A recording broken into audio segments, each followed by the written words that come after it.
आप देख रहे हैं द इररिलेवेंट चैनल की वीडियोस। दोस्तों, ये है दुनिया का सबसे ज़्यादा आबादी वाला मुल्क चाइना।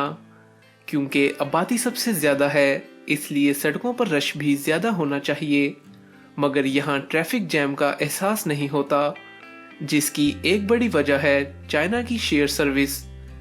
जहाँ गाड़ी को हैसियत और रुतबे की नज़र से देखा जाता है, वहीं चाइना में ये सोच बदल सी गई है और ज़्यादातर लोग ऐसा नहीं सोचते, जिसकी वजह से किराए की इलेक्ट्रिक कार्स, बाइक्स और साइकिल का रुझान बढ़ गया है, जिससे वक्त और पैसे की बचत होती है और साथ ही पोल्यूशन में कमी वाक़या हो रही है।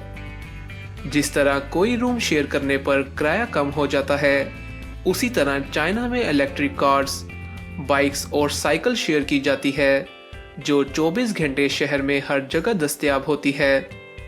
और सिर्फ एक मोबाइल ऐप के जरिए शहर में कहीं भी खड़ी इलेक्ट्रिक बाइक, कार या साइकिल को किराए पर लिया जा सकता है, जिसके लिए ना ही किसी ड्राइवर की ज़रूरत पड़ती है और ना ही किसी से इजाज़त ली जाती है, और इस्तेमाल के बाद इसे शहर में कहीं भी छोड़ सकते हैं, जिसके बाद इसे कोई दूसरा शख्स इस्तेमाल कर लेता है।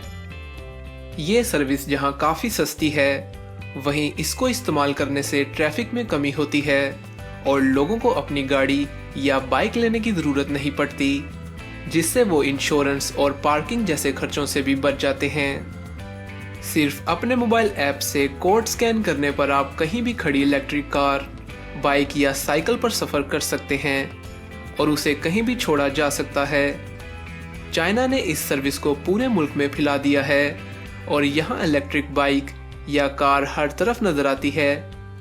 जबकि एक वक्त था जब चाइना में साइकिल्स का राज था और ज़्यादातर लोग सिर्फ साइकिल्स चलाया करते थे, मगर आबादी के बढ़ने के साथ साथ इसमें कमी आती गई। मगर अब चाइना दोबारा कई किलोमीटर लंबी बाइक लाइन तमीर कर रहा है, जिससे इस सर्विस को इस्तेमाल करना आसान हो रहा है और ये सर्विस देने वाली कंपनीज की तादाद में भी कई गुना इजाफा हुआ है। दोस्तों, आपके मुताबिक ये सर्विस कैसी है? अपनी राय का इजहार कमेंट्स में ज़रूर किया करें और वीडियो पसंद आई तो वीडियो को लाइक और चैनल को सब्सक्राइब करके बेल आइकन को ज़रूर दबाएं, ताकि आप आने वाली मज़ीद वीडियोस भी देख सकें।